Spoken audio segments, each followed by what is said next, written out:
헤르만 산더는 1906년 2월부터 1907년 4월까지 주일본 독일 대사관 무관으로 근무했습니다. 헤르만 산더의 주요 임무는 러일 전쟁과 관련된 자료를 수집하는 것이었고, 그 목적을 위해 한반도, 만주, 시베리아 등지를 여행했습니다. 우리나라에는 1906년 9월과 1907년 3월 두 차례 방문했지요.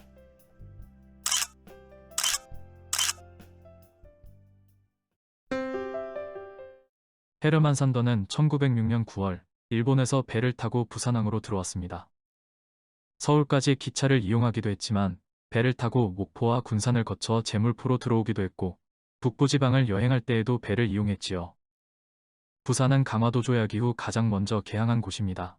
산더가 찾아왔을 때는 개항 30년이 되던 때이고, 부산과 일본 시모노세키 사이에 연락선이 운행되고 있었습니다.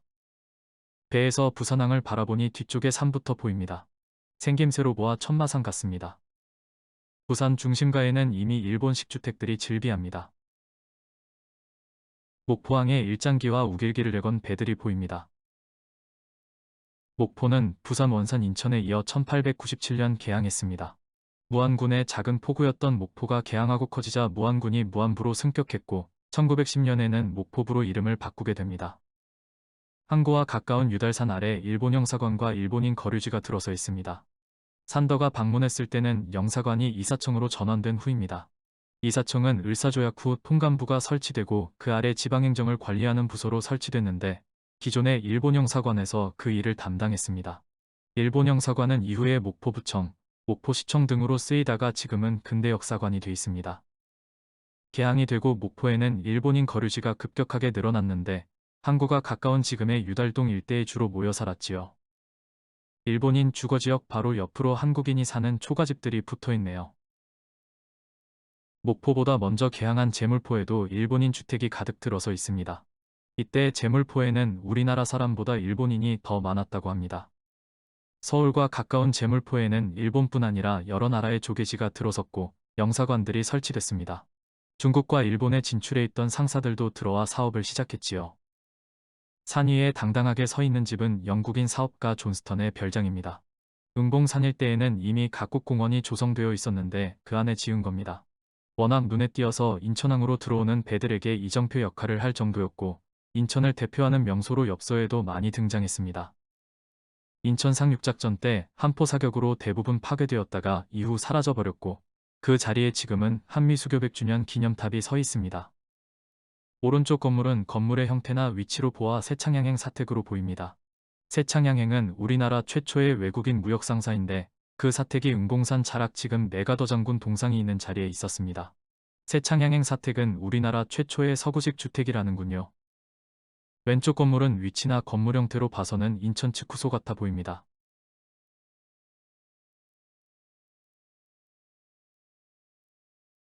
외국인들이 늘어나고 새로운 문물이 들어오며 성장하는 제물포에는 일자리를 찾아오는 사람도 많았습니다. 한국을 처음 방문했던 때의 산더는 북부지방을 여행했습니다. 부산에서 배를 타고 원산을 거쳐 성진에 갔지요. 원산은 부산에 이어 두 번째로 개항한 곳입니다. 성진의 작은 어촌마을 너머로 기선이 보입니다. 산더가 타고 온 강코마루라고 합니다. 성진은 남쪽의 군산 마산과 함께 1899년 개항한 곳으로 원산과 블라디보스톡 사이 기항지로 중요한 곳이었습니다. 1951년 이름이 바뀌어 지금은 김책시로 불립니다. 산더가 멀리 성진까지 찾아간 것은 러일전쟁 때 전투가 있었던 현장에 가보기 위해서였습니다. 산더의 주요 임무가 러일전쟁에 관한 자료를 수집하는 거였죠. 지도를 보면 성진항에 작게 튀어나온 곳이 있는데 이곳에 일본군 요새가 있었던 모양입니다. 요새가 있는 언덕에서 바라본 성진항입니다. 성진항을 찍은 다른 사진을 보면 이곳에 성진의 옛성이 보입니다. 이 성문도 이 성의 문이겠지요. 일본인 거주지에 새로 짓는 집들이 보이고 그 너머에는 한국인 거주지가 보입니다. 어느 농가 옆에 채소가 잔뜩 자라고 있습니다. 북부지방이고 9월이라는 걸 생각하면 배추 종류 같네요. 산더는 성진에서 길주까지 가게 됩니다.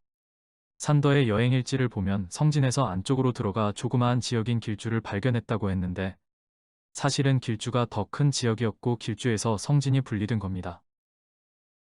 성진에서 길주 가는 길에 사진을 여러 장 찍었는데 어느 지역인지 짐작도 할 수 없네요. 이곳은 어디이고 지금 어떻게 변했을까요? 임양물이라고 표시된 사진입니다. 성진에서 길주 가는 길에 임명면이 있고 이곳에 임명천이 흐르는데 발음이 비슷하니 혹시 그곳은 아닐까 상상만 해봅니다. 산더는 1907년 2차 여행 때 수원에 다녀갔습니다. 경부선이 개통된 1905년에 영업을 시작한 수원역 주변은 아직 개발이 안 된 모습입니다. 수원성 남문인 팔달문 주변입니다. 팔달문 옆에 공심돈처럼 생긴 누각은 도대체 뭘까? 그 사이에 보이는 지붕은 뭘까 했는데 원래 팔달문 동쪽 성벽에 남동적대와 남안문과 남공심돈이 있었다고 합니다. 화성전도에서 남동적대와 남공심돈이 확인됩니다. 팔달문 옆 성벽과 부속 건물들은 1920년대에 도로를 넓히며 철거됐습니다. 사진 각도를 보면 동남강로 쪽에서 찍은 것 같은데 이 위치에는 남수문이 있었습니다. 수원성 안에는 수원천이 흐르고 있고 남과 북에 수문을 내놓았습니다. 남수문은 1922년에 홍수로 무너졌다가 2012년 복원해 놓았습니다. 멀리 장안문이 보이는 수원 시내입니다. 봉돈 쪽에서 찍은 것 같습니다. 북수문인 화흥문도 보이는군요. 북수문과 남수문 사이에 있는 매양교입니다. 수원화성 안에 있는 다리 중 가장 오래됐다네요. 수원화성 박물관 앞에 있는데 지금은 콘크리트 다리가 돼 있습니다. 화성행궁 정문인 신풍루입니다. 화성행궁은 1910년대 병원과 경찰서 등으로 이용되다가 1920년대에 아예 헐려버리고 낙남헌만 남아있다가 1996년부터 복원됐지요. 팔달산 자락에 있는 수원향교입니다. 일본인이 세운 신식학교라는데 매산초등학교의 전신인 수원거류민소학교로 보입니다. 성 안에 한문과 일본어를 가르치는 화성학교라는 서당이 있었는데 러일전쟁 후 일본인 숫자가 급격하게 늘어나자 1906년 일본인 학생을 위한 학급을 편성했고 곧이어 수원거류민소학교로 개교했습니다. 학생이 더 늘어나자 1908년 향교 옆으로 학교를 새로 지어 이전했는데 현재 매산초등학교로 이어지고 있습니다. 학교 뒤로 홍살문이 보이는데 향교 옆으로 옮기기 전에는 신풍동에 있었다니까 이 홍살문은 행궁 앞에 홍살문 아닐까요? 성공회 수원교회 초기 모습입니다. 한옥을 성당으로 사용하고 있네요. 수원에 성공회가 처음 전파된 것은 1904년이고 초가집을 임시 성당으로 사용하다가 1906년에 현재 위치에 터를 잡았다고 합니다. 시내에 있는 가게에서 천과 집신 같은 것을 팔고 있습니다. 사도세자의 무덤인 육릉입니다. 산더는 지위 높은 사람의 묘지라고 기록해 놓았는데 누가 봐도 왕릉이고 수원 근처에서 왕릉이라면 육릉 아니면 걸릉입니다. 그런데 봉분에 병풍석이 둘러져 있으니 육릉이지요. 정조의 능인 걸릉에는 병풍석이 없이 난간석만 둘러져 있습니다. 산더는 2차 여행에서 평양까지 둘러본 후 일본을 거쳐 귀국하게 됩니다. 평양성은 외성, 중성, 내성, 북성 4구역으로 돼 있는데 내성의 동쪽 문인 대동문이 가장 크고 중요한 문입니다. 평양성의 역사는 고구려 때 시작됐지만 지금의 대동문은 조선 선조 때 만든 겁니다. 대동문 2층에는 의포루라는 현판이 걸려 있는데 손을 내밀어 대동강의 맑은 물을 떠올린다는 뜻이라네요. 기와집들 사이로 초가집이 섞여 있고 새로 지은 듯한 일본식 집들도 보입니다. 평양성 밖에 일본인 거주지가 형성돼 있는데 규모가 꽤 큽니다. 일본인 청사라는데 이사청은 아니고 어떤 기관이었을까요? 청일전쟁 때 전사한 일본군을 기리는 추모비입니다. 선교리는 대동문에서 강 건너편에 있는 마을이지요. 선교리 전투에서 일본군은 청나라군에게 큰 타격을 받게 됩니다. 사망 140명의 부상자가 290명이었지요. 그 전사자들을 기리는 탑입니다. 이 전투에서는 큰 피해를 입었지만 모란대와 현무문 전투에서 이기며 결국에는 일본군이 승리하게 되죠. 또 다른 일본군 전사자 추모비인데 영치 37-38년이라는 글자로 보아 러일전쟁 전사자를 위한 애도비입니다.